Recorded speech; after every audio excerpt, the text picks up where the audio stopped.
Hey guys, welcome on into today's video. If you're interested in getting more election coverage videos in the future, consider clicking that subscribe button. Heading into this one, I'm going to be giving our prediction on where we see the 2018 Senate map going. The Democrats, they're having to defend a ton of seats in comparison to the Republicans. I don't think that this is necessarily a negative, though, on the Democratic side of things. The best case scenario when you're trying to defend a lot of seats is when the opposition party has control of the presidency, the Senate, and the House of Representatives, which the Republicans have right now. I see kind of a similar situation to where the Republicans were back in 2010 when they gained a bunch of seats after taking kind of a beating back in 2008 with that wave election from the Democrats, kind of normalizing things back a bit. And the reason that this happens is because the party that isn't in power, their base, just gets a lot more motivated to go out and vote when they see what's going on and they don't see a lot of things that they like. So the fact that the Democrats have to defend a lot of seats can work in their advantage in this scenario, just given that the Republicans currently control the House of Representatives, the Senate, and the presidency. And just based on the evidence we've been seeing early on in some of these special elections have been swinging massively in the Democrats' direction, you only assume that that's probably going to continue to carry on over into the general election. But every state is different, and of course every state has a different electorate that has a different opinion on where the current administration is and what they're doing. So certain places are going to be different than others. We're just going to be going through state by state. We have 11 Senate seats that we feel like are toss-ups, could potentially go either way. We're going to run through all of these particular races and give our take on, just based on the information that we have right now and the evidence that we're able to kind of cobble together here, give our best case prediction on what's going to happen come the November elections. So heading on into this, I'm going to start with Arizona. And there's a few things working in the Democrats' favor in this particular situation. They have a situation on the Republican side where Jeff Flake, the incumbent, isn't running, so there's not that name recognition there, which helps them out. Also, just in terms of, we look over here at the presidential map from 2016, the American Southwest has been trending more in a Democratic direction over the past decade or so. Hillary Clinton was able to grab New Mexico, Colorado, and Nevada, and it feels like Arizona is going to be the next American Southwest state to go more in a blue direction. We saw that Clinton only losing by 3.5 percentage points there in Arizona. The fact that the Democrats don't have to go against the incumbent Jeff Flake works in their advantage as well. We see some of the polls here that in this race, Sinema versus McCaskill polled the best against Sinema with what we've been seeing from these polls thus far, but still the Democrat leading in this head-to-head situation. If it's not McCaskill and one of these other Republicans, Sinema's been polling even better against those particular oppositions. But this is viewed as a seat that's most likely to flip here come this Senate election. So we do feel like Arizona is going to be going over to the blue side of things. So that puts us at 43 to 47 with 10 seats to go. So the next one we're going to be discussing here is the Missouri Senate election between Hawley and McCaskill. Of course, Claire McCaskill, the incumbent, which does give her that name recognition coming into the race, that little bit of advantage there. We look at the presidential election map, and this was actually one of the more surprising situations. Missouri, just a landslide for Donald Trump over Clinton, winning by nearly 20 percentage points, much higher than what anyone was expecting coming into the election for Missouri in particular. But Missouri is one of those states, it's very unique. They have the two urban areas with Kansas City and St. Louis being very Democratic, and then kind of the rest of the state being more rural Republican areas. So you get these statewide elections, and Missouri, they can really go either way. They've had a number of Democrat and Republican wins over the past 10 years or so. You never know exactly what you're going to get. The fact that McCaskill comes in as the incumbent helps, but the fact that it seems like Missouri has been trending more in a Republican direction as of late, and the fact that Donald Trump did so well here in 2016 makes this an interesting competitive race. Also, the fact that Claire McCaskill is more of a moderate, corporate type style Democrat who definitely is in more of the Hillary Clinton camp than definitely not so much in the Bernie Sanders camp certainly hurts her more so, I feel like, in a state like Missouri. We look at the recent polling between McCaskill and Hawley, and we see that it's McCaskill very slightly, but as more people learn about the Republican and get that more name recognition out there, we only expect this to get closer and closer. This is one of the hardest ones that we had to predict coming into this. Actually, there's just a number of really tough ones, but this is definitely more in the upper tier of tough decisions to make. But at the end of the day, given the fact that the Democrats have been so overwhelmingly performing in the special elections, and Missouri is one of those states that it can really go either way, but just this blue wave that we're having with the opposition party of the Republicans being in control of everything and just having the incumbent on top of that, we do slightly feel like Missouri is going to go and stay in the Democrat side here. So that puts us at 44 to 47. The next race that we're going to be talking about is down in Texas between Beto O'Rourke and Ted Cruz. Now, this is a very interesting situation. Of course, Republicans are very well known for having control of Texas for a very long period of time. It's kind of been a Democratic pipe dream to pick up Texas over the past couple of decades. And although the demographics are shifting more in a blue scenario in Texas, still not going to be the easiest situation. Of course, Ted Cruz, the incumbent, but I don't think that actually necessarily works in the positive for him, given the fact that in poll after poll that you see, in terms of current senators in their home states, he has one of the worst approval ratings. And Ted Cruz is just one of those guys, the more you get to know him, the less you like him. It's kind of that Hillary Clinton syndrome. The more people got to know her, the less they seem to be likely to vote for her. And then on the other side of things, you have Beto O'Rourke, a very popular progressive who right now his biggest flaw is that he doesn't have a ton of name recognition. He's been doing everything he can, going to every district he can to give these town hall meetings. He's putting his name out there. He's doing tremendously well in terms of fundraising with small dollar donations. And the fact that he is a progressive and not accepting those corporate PAC donations should certainly help him as well, just in terms of his image, going against about as pro-corporate of a senator that you can have over on Ted Cruz's side of things. We see this as being an extremely competitive race, and in terms of the most recent polling data, Cruz is only ahead by 3 percentage points, and that's with O'Rourke still not having a tremendous amount of name recognition, which he'll only gain over the coming months. So this is probably our biggest surprise pick of the map here. We do feel like Texas is going to flip over to the Democrats' side of things. The fact that the polling is already so close between Cruz and O'Rourke, and the fact that Ted Cruz is one of the least popular senators from their home state in terms of approval rating, we feel like this is going to work in O'Rourke's favor to have a great shot at picking up Texas. So that puts us at 45 to 47. The next race we're going to be talking about is over in Ohio, and this isn't viewed as necessarily potentially the most competitive race from the polling data that we've seen thus far. Sherrod Brown, more of a progressive Democrat, very popular in his home state of Ohio. And I'm not going to really talk too much about this. He's polling very well and above his competition, although it's probably a single-digit race at the end of the day, but still nonetheless, the incumbent here, the Democrat, we do feel like has a pretty strong chance at going ahead and winning this seat. So that puts us at 46 to 47. The next one we're going to be talking about, North Dakota, Heidi Heitkamp, the incumbent, against Kevin Cramer, the Republican.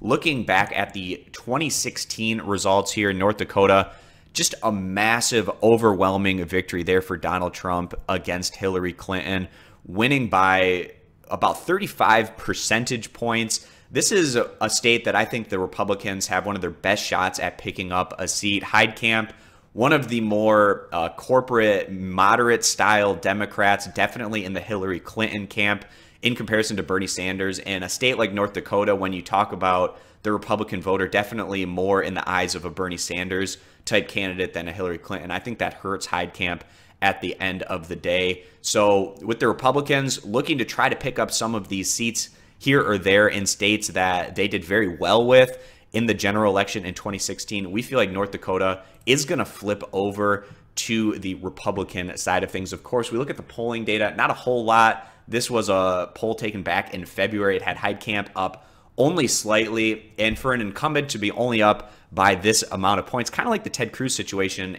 in the prior talk we had. We feel like as the Republican continues to get more name recognition, that's only going to close this gap and potentially put him over the top. So that is one that we do see flipping over to the Republican side. So that puts us right now at 46 to 48. Moving on to the next race here over in Tennessee, one of the most fascinating races I think that's going to be on the map in 2018, right along with probably that Texas race. But Tennessee, you have the very popular prior governor there, Phil Bredesen, going against Marsha Blackburn, who isn't necessarily the most popular Republican within her own party by any means, of course. The incumbent Corker, who's giving up his seat here, is very good friends with Bredesen and said he's not going to say anything bad about the guy. He really likes him, but kind of getting that pressure from his own party to come out and support Blackburn, which he's kind of begrudgingly doing. Phil Bredesen, you can see already in the polls, doing extremely well consistently within this particular head-to-head matchup.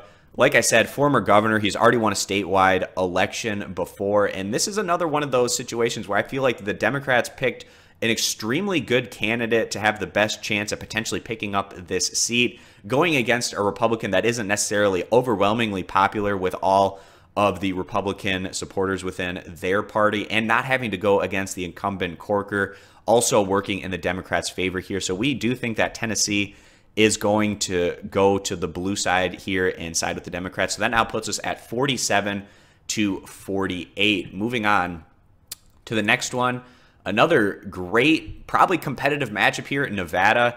You have Dean Heller, the incumbent, which is probably the only thing working in his advantage right now in the state of Nevada is the fact that he is a known name and he is the incumbent. He was a guy that you were hearing a lot of back during the debate when we were talking about the Affordable Care Act.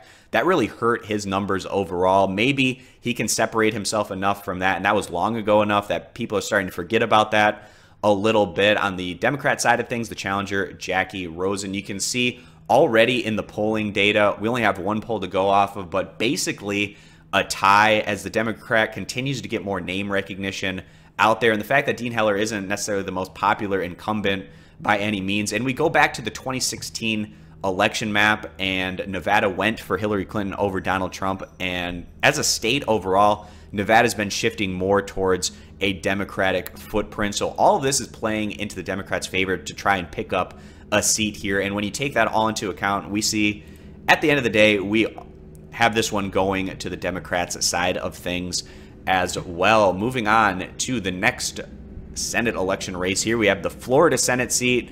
We have Bill Nelson, the incumbent, going against Governor Rick Scott. The Republicans, in terms of their best chance at trying to get this seat, is having a well-known commodity come into the race to go against an incumbent.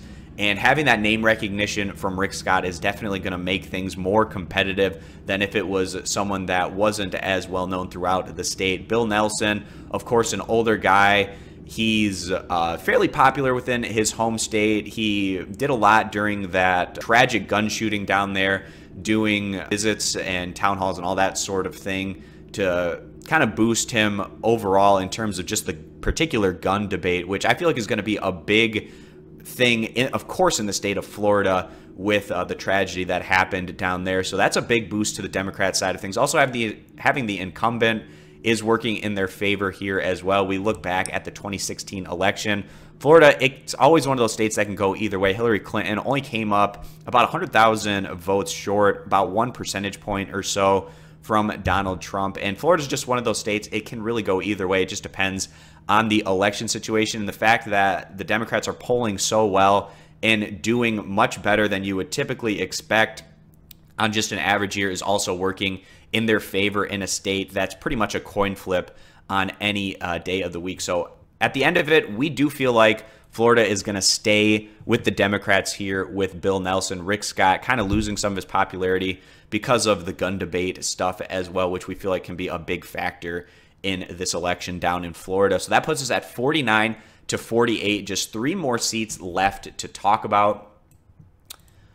All right, so Montana is potentially a place where the Republicans could gain a seat. You have the incumbent John Tester, who's another one of those moderate type of Democrats. In his 2012 election, it was very competitive. He won by 4 percentage points. This one should be a very competitive matchup, of course. Jon Tester, pretty popular amongst his home constituents, but Montana as a state overall, generally more of a Republican state. So you have Matt Rosendale on the other side of things. We don't have a lot of polling data right now out in Montana, so this is a tough one to pick. But just in terms of all the prognosticators who are going in and doing statistical analysis of this particular seat, it does feel like Jon Tester, just because he is the incumbent and he has that name recognition, does give him the very slight lead. And with this Democratic sentiment kind of coming in and being a blue tsunami potentially here in 2018, we've been seeing this in these special elections where the Democrats are consistently performing better than even they're showing in the polling data. So with all that being the case, even though we're not extremely confident about it, we do feel like the incumbent here, Jon Tester, has the better chance of holding this seat than the Republicans have of trying to upset it. So that puts us at 50 to 48 with 2 seats left. The next one that we're going to be talking about here, I don't have a picture for you on this particular one. We don't have any data for it, but we're going to be talking about Indiana next, and that's the race here between Joe Donnelly and Mike Braun. Joe Donnelly, of course, in the state of Indiana, he was very lucky to win his election the last time around, going against kind of a crazy type of Tea Party opponent, which put him over the top and allowed him to pick up this seat. But of course, Indiana, a pretty red state, and also Mike Pence, the VP, definitely going to be coming in and playing a factor here to try to boost up the Republicans' side of things. So Indiana, we look at the 2016 election, not a big surprise to see Donald Trump win by nearly 20 percentage points with the vice president coming from the state of Indiana. So we feel like a lot of things are working in the Republicans' favor, particularly in the state of Indiana, and they're going to be able at the end of the day to switch this over to their side of things, taking the seat away from the incumbent Joe Donnelly. So that puts us at 50 to 49 with the last seat on the board being West Virginia here. Joe Manchin versus Patrick Morrisey.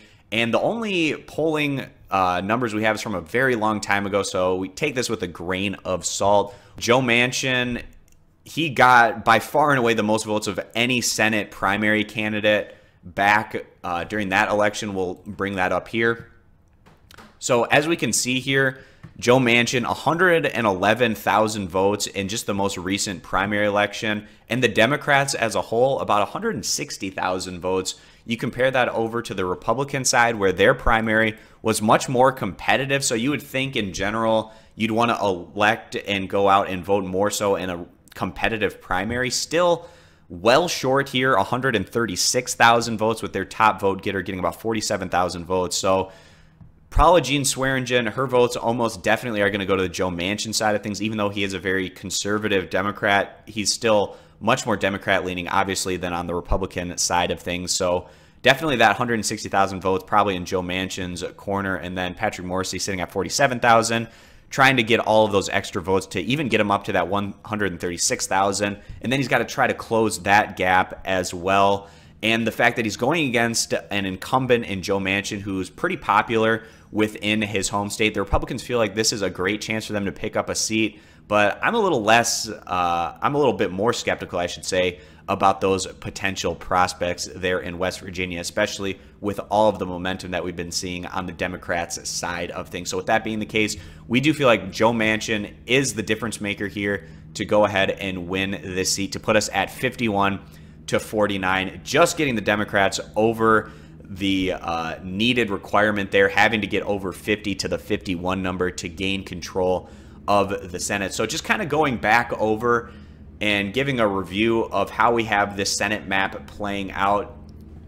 Some of the closest races that we see flipping, Texas, Tennessee, those are two that probably most would say, hey, slow down on those Democratic predictions. These are Republican states, and it's not going to be easy for them to be upset. And then on the other side of things, incumbents, Democrats that we have losing are up in North Dakota as well as Indiana. So those are probably two of the more risky bets that we're taking in this particular one. But also some of the other competitive races, we have either the incumbent winning or Democrats taking seats that do tend to look like they're switching more into Democratic favor, and just coming into an election where you expect the typical Democrat to do better than average, also playing into these numbers as well. So this is where we have the race playing out right now. Again, if you want more of these political type prediction videos and coverage, you can go ahead and click that subscribe button. And if you do leave a comment, please be sure that is of a civil nature.